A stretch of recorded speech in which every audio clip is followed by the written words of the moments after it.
અંકલેશ્વર નગર સેવા સદન દ્વારા વોર્ડ નંબર 4 માં આવેલ અક્ષર કોલોનીમાં નવી ડ્રેનેજ લાઇન નાખવાના કાર્યનું ખાતમુહૂર્ત કરવામાં આવ્યું હતું।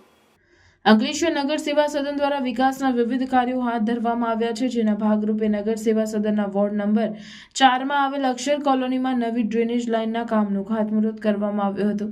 રૂપિયા 18 લાખના ખર્ચે નિર્માણ પામનાર ડ્રેનેજ લાઇનના ખાતમુહૂર્ત પ્રસંગે નગરપાલિકાના પ્રમુખ લલિતા રાજપુરોહિત, ઉપપ્રમુખ ભાવેશ કાયસ્થ, શહેર ભાજપ પ્રમુખ નરેન્દ્ર પટેલ સહિતના આગેવાનો અને સ્થાનિકો ઉપસ્થિત રહ્યા હતા।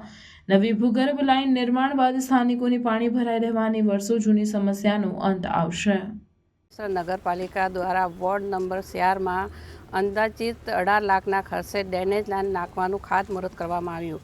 આ ખાતમુહૂર્તમાં શહેર પ્રમુખ શ્રી નરેન્દ્રભાઈ, કોષાધ્યક્ષ જગદીશભાઈ શાહ, ઉપપ્રમુખ ભાવેશભાઈ, પૂર્व प्रमुख विनय भाई और यहाँ स्थानिकों हाजिर रहा था।